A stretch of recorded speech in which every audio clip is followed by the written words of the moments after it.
Welcome, people. It is the first working day of the week. It is Monday, and this is the very first installment of Spin Trends for this week. My name is Evelyn Ohiolei. What we do on the show is try to look at what stories are trending on social media, focusing majorly on social media platform X, formerly known as Twitter. We get stories, get reactions of Nigerians and what they are really saying about the issue at hand. And you know, I do not do this alone. My analyst, my ever gallant analyst, Femi Ojo, is here. Good morning, Femi. Thank you very much. Good morning. And of course, you know that I refer to you as gallant because today is our Armed Forces Day. Thank you. And, yeah. Shout out to all our gallant soldiers out there. Big You all shout are out. doing They are a the very real gallant people. Good job. We appreciate you all of the time. All right, we move to our stories for today. My very first story is that sad story of the kidnapped sisters in Abuja. Talk about Najeebah and her sisters. At the weekend, we had the hashtag Najeebah and her sisters trending all over social media. And that is the case of a family that was abducted in their own house. And later, the father was released to go look for the sum of 60 million naira as ransom so that these girls can be released to them. We hear that Najeebah has been killed in the den of this den of these kidnappers because the father was unable to come up with the money at the time, leaving 5 sisters remaining in the den of these captors. And Nigerians are not really finding this funny. They really are not finding this funny. So we are going to definitely be hearing what they are saying on social media this morning. Let's look at the very first reaction from Art Obajem Jr. It says 60 million naira to be paid to kidnappers with no traces. Why BVN? Why NIN? No microchip inserted in the bag of money for easy tracking. I want those kids home safely, but kidnappers can't outsmart the whole system. And we have at M. Ferry saying, I believe it's the government's responsibility to pay all these people's ransom and return them to their families since they cannot rescue them from the kidnappers. The government's first task is to protect the lives and properties of the citizens, and it failed in that. Hashtag Najeebah and her sisters. And let's go over to our Chief Ikenaya saying, I see handles mentioning Iretikin Gibe on the kidnapped Abuja family. What is she supposed to do? Sponsor an urgent legislation? Donate or rally security agencies? What of mentioning the police, security agencies, FCT minister and the CNC? Laid on whose table it belongs. Femi, you know, we had a lot of people tagging Senator Iretikin Gibe. Yeah. She is the minister of the senator of the FCT. Tagging her to that particular news, saying she needs to do something because this actually happened in our state, in quotes, you know, in our own area, and a lot of people were livid. Why tag a senator? Why not the governor, someone who can be considered the governor of the FCT, ESM Wike? Why not tag the IGP? Why not tag the president of the Federal Republic of Nigeria? Why tag a senator? We should know that Senate is for legislation. These people make laws. But this case right now is actually an urgent one that needs urgent attention. Yeah. And of course, that particular announcement in a tweet by Professor Isa Ali Pantami, who was a former minister in Buhari's administration, it says, Alhamdulillah, I am personally not in support of paying ransom to criminals. However, since it becomes clear, we lost our daughter Najeebah yesterday, and the 5 remaining daughters have been threatened, as I spoke with the father and the matter yesterday and today. Furthermore, I spoke with a friend and a brother who offered to pay the remaining 50 million naira of the 60 million naira immediately. I conveyed the account number of the father of our daughters, Mansour Al-Qadiyah, to the friend and brother to send the money directly. Any additional amount earlier generated from yesterday, the father can use it to treat the daughters and other family members, inshallah. Femi. It's a sad one to start with. Seeing the picture of the father with his happy daughters, we want to, nobody can you can only imagine. Nobody can say, I feel what you are feeling. have you had 6 daughters kidnapped at once before, and one of them reportedly dead? It's a sad situation. One cannot even imagine the state of mind of this man who has his family with the captors, and it's a sad one. By the way, if people tagging Iretikin Gibe and some person saying maybe she's not the one that should be tagged, I think this is not the time for blame game. Actually, everyone that can help needs to be in this particular position should start doing their job. And it falls down, on the heels of the FCT minister, of whom we've seen videos that, it was in Port Harcourt at the weekend, or in River State at a program dancing, maybe attending to some issues. And you have said it severally as well, and many persons have said, and I'm saying it as well, can you face your business at the FCT as the man in charge there? Because he likes to be called the man in charge. Can you please be in charge right now and let the people be safe now? And we have not even heard a word from the minister himself, although the police have been talking, and then the spokesperson have not really been too helpful in the manner of which he has been responding. I saw some of his tweets. That's the person of Prince Olumuyiwa Adejobi. Adejobi has really been, some of his utterances have been condescending. Too personal. Yeah. Talking like somebody that is not fit for that high exalted position. He's human after all, by the way, because many persons came for him as well, spoke derogatory words to him as well. But then that's where you see that somebody should be in charge of himself and not just be emoting just anyhow because of these issues. But Adejobi and the PPRO office is one thing. We just want these sisters back. We want these people back, and everybody within the, in the captivities of the enemy. This is a former minister, Isa Ali Pantami, he's trying to help. He says somebody will pay some money, to help in this particular situation, but he's like owing up to say we are helpless in this thing. And it was the man in charge of these identification numbers as well, NIN, BV, and the rest of them. But it seems those things are not working right now. But we can fix other things later. Let the sisters be brought back alive. Let them be brought back alive. When he was asked about the success of the NIN and the BVN links and all of that, he said he has done his own job. Now it is left in the hands of the security agencies to actually make do with the NIN, BVN, that if they want to do their job, they can get these kidnappers. Those were his words. Please let them do that. We hope that we can take the security agencies, the IGP, and also our security chiefs, accountable for that particular statement. It said. Now we move over to the Central Bank of Nigeria. The Central Bank of Nigeria was actually trending over the weekend. And there is a strategic alignment, the decision to redistribute departments and staff in a strategic approach to actually align the structure of the bank with its functions and objectives. According to the central bank, certain departments will be moved to the office in Lagos from Abuja. And a lot of people read meaning to that particular announcement, tribal, political meanings to it. And let's see what people have to say on social media. All right, as Chi Maker says, notice how some departments are only moved to Lagos that is decongested already.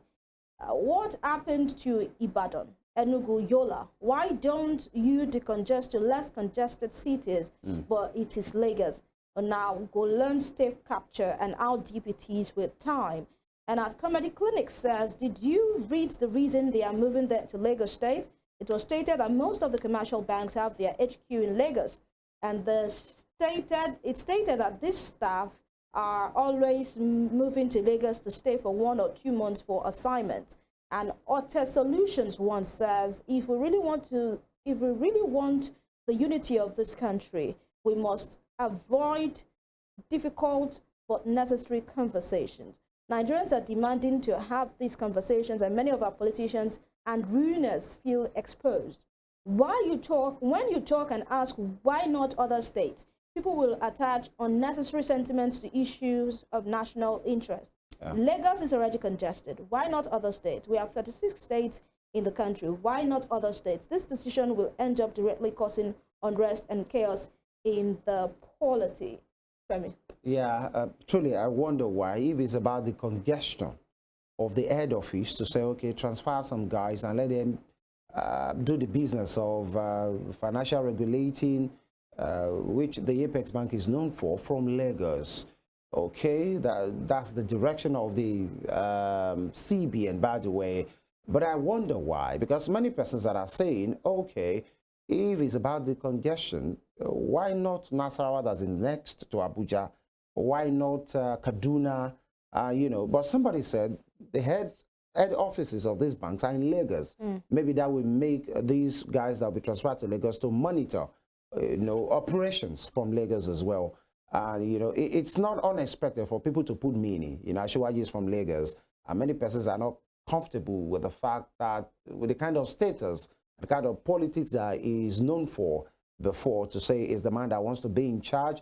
And many persons are alleging that maybe this is tantamount to state capture, which I don't allude to that, by the way. But then these things are not far-fetched. The thing is, whatever the CBN is doing, let them do it within the confines of our law, and let people, there should be a result, really, that this, since we have done this, or since we are doing this, this is what we have achieved, this is what we have achieved, and this is what we have achieved. I should say, Mr.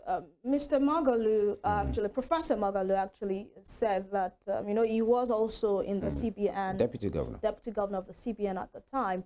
It said there is a building in Lagos that is underutilized, because we have a whole lot of things going on in Abuja, and that is why some of these departments are moved over to Lagos State, so that that building actually can be fully utilized. Said the building was built over 12 years ago, but since then it has not been utilized. So why not move some operations to Lagos State? Okay, let's give them the benefit of doubt, but that people will put meanings to these things, it's normal, especially in Nigeria.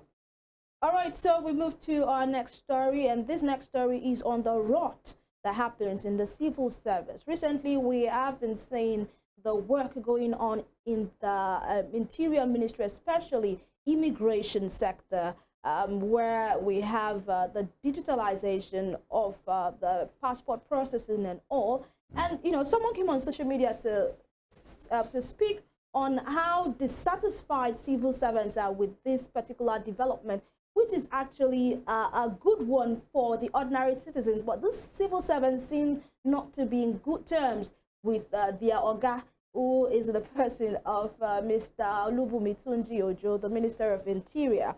All right, let me take on this particular tweet by at the Abu Agada.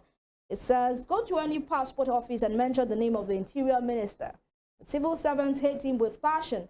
The digitalization of the international passport process is really paining them. Why are Nigerian civil and public servants averse to innovation? And at Ogbeni Abe says, I thought they said this website is the same as what we have been using for years. How come the civil servants are angry if there is no change in the process? And Jacob Adewumi says, true. One of them even told me recently that the delay in issuing my passport was because I applied for it online and not through an immigration officer. These people just want money. They are not interested in serving the public. Yeah, you know, many, these are opinions of people. So sometimes it might not be here. It's neither here or there, rather. But then to know that most persons, especially when it comes to, you know, doing things properly, they are averse to it, especially now in this case, a civil servant, is because of how some of them, some scrupulous elements in the system, are used to making sharp gains, sharp money, you know, from saying, let us help you, let us make these things faster, the process, we know what to do. You don't have to wait for 21 days or 7 days. By tomorrow you could have it. So instead of 21,000, you can just give me 70,000 to settle the boys. It's not for me, just to make sure I'm helping you. He said it's not for you. To say how much you like gain. It's because I just want to help you, just to put this together. You know, Nigerians, sometimes too, we're impatient kind of people to say, you know what, can I have it tomorrow? How much? Let me just pay. So that some will even tell them you can have it there. And it has happened before. While you are waiting a month, some persons in 2 days. By the way, I waited 8 months for mine. 8 months. To say, why can't you just do this? Maybe that's why. And for people saying some of the people in that ministry are not happy with the minister, if actually the situation is true, if, you know, assuming without considering the situation is what the person or people are saying, that means these are the people that have been, you know, bastardizing the system for their selfish gains. And now the system is exposing them. You don't expect them to be happy. This is where they get money that they shouldn't be getting, you know. And when you see civil servants say to you that I don't spend my salary, I'm a blessed man, you know, and I'm living large, these are indicting statements that you ask the person, so where are you getting this money? Yeah. You know, I've had situation of a civil servant telling me, I don't spend my salary, so what's wrong with you? Who do you think you are talking to? And it's somebody that you should ask. You are not spending your salary. You might have some side hustles. You don't have a farm. It might have some side hustles. All Never right. can But tell. let's Joe, you know, many persons are having these doubts, especially with the kind, with the recent allegations, you know, involving a venture in which he is a part of as a shareholder. Okay. You know, many persons are saying maybe this corruption fighting back for Tunji. But what we have seen so far, let us do what we have to do. Okay, we are pressed for time, and we're just going to do this in less than 1 minute to talk about what some Nigerians consider the disappointing opening match for Nigeria yesterday against Guinea. You know, it was 1-1 draw. Some Nigerians thought that was an easy match that we could have even won by a whole lot number of goals. Yeah, a wider margin. And Akiwale_KG on X says it wasn't a complete bad result. Another draw against the host and a win in our last game. We are good. It kind of have it all sorted out. And at Josh1302CN says, not funny at all. I think it's overconfidence that is worrying our players. And David Undain says, the good news is that this was the easiest game of the group. Cote d'Ivoire and Guinea-Bissau are much tougher opponents, which means that Fulham, Milan, and Napoli should be getting their players back before the end of January. Here, talk about Shime and the others. Yeah. Femi, were you disappointed? I was as well. I was, and I am as well, because we could have won the match convincingly if the guys have tucked away those chances, buried those chances. So it wasn't that we didn't create enough chances, only that the guys didn't take them. You know, Victor Osimhen added, by the way, it's called the equalizer, but he had a couple of chances as well. And many of those are Chukwueze and the rest of them. But then the next game is against Cote d'Ivoire. They are big guys, the elephants of Cote d'Ivoire. From all elephants, you know, the Equatorial Guinean side are known as the elephant. We are playing another elephant in this particular case, and we hope that they will do. In 2013 as well, the Super Eagles drew their first game. They won their next one, and maybe this is a good omen to say, I'm sure you cannot compare happening. the Super Eagles of 2013 to the Super Eagles of now. I'm not comparing, but I think we have a good crop of players. If actually our what about the coach? Would do, no, I'm not too comfortable in Pesero. All right. I think I can do a much better job. And that's it. We have done our own job. It's time to actually move aside for the sport guys to actually come on board and give you all the juicy details you need to know in the ever-bubbling world of sport. Thank you so much for coming on board. It's my pleasure. My name is Evelyn Ohiolei. We'll make a return tomorrow. Until then, have yourself a good day. Yeah, bye.